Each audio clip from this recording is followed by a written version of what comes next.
America, Iran और Israel के बीच चल रहा युद्ध अब 20 दिन को पार कर चुका है, लेकिन युद्ध रुकने के बजाय और भी ज्यादा भीषण होता जा रहा है। क्योंकि एक ओर जहां ईरान ने कतर की गैस रिफाइनरी पर हमला बोल दिया है, वहीं दूसरी ओर आज सुबह इजराइल ने इसके जवाब में ईरान की परमाणु साइट को ही मिसाइल हमलों से उड़ा दिया है। लेकिन इसी बीच जो सबसे ज्यादा चौंकाने वाली बात दिखी वो ये है कि भारत के द्वारा एयरलाइन फ्लाइट के जरिए माल लोड करके सीधे ईरान पहुंच रहा है। उसके बाद ट्रकों पर लोड करके वही माल ईरान के अलग अलग इलाकों में भेजा जा रहा है। और पूरी दुनिया इस बात से हैरान है कि आखिरकार जब तीसरे विश्व युद्ध होने का डर पूरी दुनिया में फैल चुका है, तो भारत ट्रकों पर लोड करके कौन सा सामान ईरान भेज रहा है। बहुत बड़ी डेवलपमेंट निकल कर आ रही है, तो इस वीडियो में समझते हैं। लेकिन जब दुनिया युद्ध में इन्वॉल्व हो रही है, तो वहीं भारत सबसे अलग चालें चल रहा है। उसके लिए आगे बढ़ने से पहले वीडियो को लाइक करके चैनल को सब्सक्राइब जरूर कर लीजिए। देखिए, भारत ने पिछले 48 घंटे में कुछ ऐसा किया कि ईरान खुशी से झूम उठा है। लेकिन उससे पहले ये समझिए कि ठीक उसी समय पिछले 48 घंटों में हालात अचानक बेहद खतरनाक मोड़ पर पहुंच गए हैं। 18-19 मार्च के बीच इजराइल ने ईरान के सबसे बड़े गैस फील्ड साउथ पार्स पर सीधा हमला किया, जिससे उसकी लगभग 12% गैस सप्लाई प्रभावित हुई। इसके जवाब में ईरान ने भी पीछे हटने के बजाय सीधा पलटवार किया, जहां कतर के रास लफान गैस प्लांट, सऊदी और कुवैत के ऑयल इंफ्रास्ट्रक्चर पर हमले हुए और इजराइल के हाइफा रिफाइनरी तक मिसाइल पहुंच गई। यानी अब युद्ध सिर्फ सीमाओं तक सीमित नहीं रहा, बल्कि पूरे गल्फ के ऊर्जा सिस्टम को निशाना बनाया जा रहा है, जो पूरी दुनिया की अर्थव्यवस्था से जुड़ा है। दूसरी तरफ अमेरिका भी अब सीधे मैदान में उतर चुका है। स्ट्रेट ऑफ हॉर्मुज को सुरक्षित रखने के लिए अमेरिका ने एस फाइटर, अपाचे हेलीकॉप्टर और भारी बंकर बस्टर बम तक तैनात कर दिए हैं और ईरान के अंदर गहराई तक एयर स्ट्राइक हो रहे हैं। रिपोर्ट्स के मुताबिक हजारों टारगेट पहले ही हिट किए जा चुके हैं और अब जमीनी कार्रवाई यानी ग्राउंड ऑपरेशन की भी चर्चा शुरू हो चुकी है। उधर इजराइल ने 24 घंटे में 200 से ज्यादा टारगेट पर हमला किया है। यानी अब ये सिर्फ सर्जिकल स्ट्राइक नहीं, बल्कि full scale multi front war बन चुका है, जिसमें ईरान, इजराइल, अमेरिका और खाड़ी देश तक शामिल होते दिख रहे हैं। अब सबसे दिलचस्प और डराने वाली बात दुनिया में तीसरे विश्व युद्ध की आहट है, क्योंकि पहली बार एक साथ न्यूक्लियर क्षमता वाले देश अमेरिका, इजराइल वर्सेस ईरान सीधे भिड़े हैं और तेल गैस सप्लाई, जो स्ट्रेट ऑफ हॉर्मुज पर डिपेंडेंट थी, वो खतरे में है। अगर ये रास्ता बंद रहा तो सिर्फ मध्य पूर्व नहीं, बल्कि यूरोप, एशिया, यहां तक कि भारत भी सीधे प्रभावित होगा। ऊपर से लेबनान, इराक और खाड़ी देशों में भी हमले फैल रहे हैं, यानी युद्ध का दायरा तेजी से बढ़ रहा है। इसलिए एक्सपर्ट्स कह रहे हैं कि ये अब रीजनल वॉर से निकलकर ग्लोबल टकराव की ओर बढ़ रहा है और यही वजह है कि लोग इसे तीसरे विश्व युद्ध की शुरुआत की आहट मानने लगे हैं। लेकिन इसी बीच भारत ने कुछ ऐसा किया जिसने दुनिया भर के कई देशों को एक पल में चौंका कर रख दिया। दरअसल दुनिया के सभी देश जानते हैं कि अगर तीसरा विश्व युद्ध हुआ तो उसमें हर किसी का नुकसान है। ऐसा कोई देश नहीं बचेगा जिसका इस युद्ध से फायदा होगा। हाँ, अमेरिका इस युद्ध से ज्यादा फायदा उठा सकता है, क्योंकि वो कई देशों को आपस में लड़ाकर उन्हें हथियार सप्लाई करने का काम करता है। और फिलहाल में जब युद्ध बढ़ रहा है, तो कई बड़े डिफेंस मैन्युफैक्चरिंग कंट्रीज पीठ पीछे हथियारों की सप्लाई करके एक दूसरे की मदद कर रहे हैं।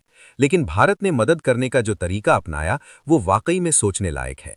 भारत ने नई दिल्ली में प्रॉपरली प्लानिंग बनाया और मेडिकल कंपनियों के साथ मिलकर एक बड़ी मात्रा में मेडिकल एड शिपमेंट तैयार की। क्योंकि प्लानिंग के साथ एक ऐसा ऑपरेशन तैयार किया जो सिर्फ मदद नहीं, बल्कि कूटनीतिक ताकत का भी संकेत था। विदेश मंत्रालय, स्वास्थ्य मंत्रालय और भारत की बड़ी फार्मा कंपनियां जैसे सन फार्मा, सिप्ला और डॉक्टर रेड्डीज लेबोरेटरीज सबको एक साथ जोड़ा गया। कुछ ही दिनों में हजारों टन दवाइयां, एंटीबायोटिक्स, आईसीयू किट्स और लाइफ सेविंग इंजेक्शन तैयार कर लिए गए। खास बात यह थी कि यह पूरा मिशन बेहद शांत तरीके से प्लान किया गया, ताकि किसी भी अंतर्राष्ट्रीय दबाव से बचा जा सके। इसके बाद शुरू हुआ असली ऑपरेशन लोडिंग और ट्रांसपोर्ट का। दिल्ली और मुंबई के एयर कार्गो हब से बड़े बड़े कार्गो विमान जैसे बोइंग 777, फिट एयर और एयरबस A330 MRTT में इन मेडिकल सप्लाई को लोड किया गया। हर बॉक्स पर स्पष्ट मार्किंग थी, humanitarian add from India. Flights को सीधे ईरान के इमाम खुमैनी इंटरनेशनल एयरपोर्ट पर उतारा गया, जहां पहले से ही ईरानी अधिकारियों और रेड क्रीसेंट की टीम मौजूद थी। ये पूरा ट्रांजिट इतना तेज था कि 24 से 36 घंटे के अंदर मदद जमीन पर पहुंच चुकी थी। ईरान पहुंचने के बाद असली जमीनी नेटवर्क एक्टिव हुआ। एयरपोर्ट से इन दवाइयों को बड़े ट्रकों में लोड किया गया और तेहरान से लेकर बंदर अब्बास, मशाहद और अन्य प्रभावित इलाकों तक भेजा गया। कई जगहों पर मोबाइल मेडिकल यूनिट्स बनाई गईं, जहां भारतीय दवाइयों से सीधे इलाज शुरू हुआ। रिपोर्ट्स के अनुसार इस मदद से हजारों मरीजों को तुरंत राहत मिली, खासकर उन इलाकों में जहां युद्ध या तनाव के कारण सप्लाई चेन पूरी तरह टूट चुकी थी। सबसे दिलचस्प बात यह रही कि अमेरिका चाहकर भी इस मिशन को रोक नहीं पाया। कारण साफ था कि भारत ने इसे ह्यूमैनिटेरियन एड के तहत भेजा, जो अंतर्राष्ट्रीय नियमों के अनुसार प्रतिबंधों से बाहर होता है। साथ ही भारत की बढ़ती वैश्विक साख और संतुलित विदेश नीति ने भी यहां काम किया। जहां एक तरफ अमेरिका और उसके सहयोगी दबाव बनाने की कोशिश कर रहे थे, वहीं भारत ने बिना टकराव के अपनी रणनीति से यह दिखा दिया कि जरूरत पड़ने पर वो अपने फैसले खुद ले सकता है। और यही इस पूरे ऑपरेशन की सबसे बड़ी जीत रही। वैसे कहने को तो ये ह्यूमैनिटेरियन एड है, लेकिन हो सकता है दवाइयां और मेडिकल सप्लीमेंट्स के बदले भारत को बाद में पेमेंट भी किया जाए। और अगर भारत को डायरेक्ट पेमेंट नहीं भी दिया जाता है, तो भी ईरान भारत की इस मदद का बदला जरूर चुकाएगा। और भारत के जो 22 जहाज फंसे हुए हैं, उन जहाजों को ईरान रास्ता जरूर देगा, क्योंकि भारत और ईरान के बीच मेडिकल यानी फार्मा ट्रेड भले कुल व्यापार का छोटा हिस्सा हो, लेकिन इसका रणनीतिक महत्व काफी बड़ा है, क्योंकि ईरान एक बड़ी मात्रा में भारत से अपनी रोजमर्रा की जरूरत का सामान खरीदता है। और भारत पहले भी सैकड़ों ट्रक माल लोड करके ईरान हमेशा भेजता रहा है। और अभी भी भारत डायरेक्टली नहीं तो इनडायरेक्टली मेडिकल एड के जरिए सैकड़ों ट्रक माल ईरान भेज रहा है। आपको जानकारी के लिए बता दें कि 2024 में भारत ने ईरान को 24.9 यानी 20 करोड़ डॉलर के फार्मास्यूटिकल्स एक्सपोर्ट किए, जबकि 2022 में यह आंकड़ा लगभग 37 मिलियन तक गया था।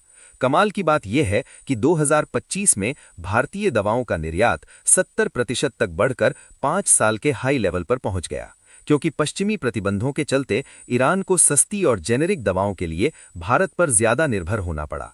2023 में ये निर्यात कुछ रिपोर्ट्स के अनुसार 185 मिलियन डॉलर तक भी पहुंचा, जो दिखाता है कि भारत ईरान के हेल्थ सेक्टर का एक अहम सप्लायर बन चुका है।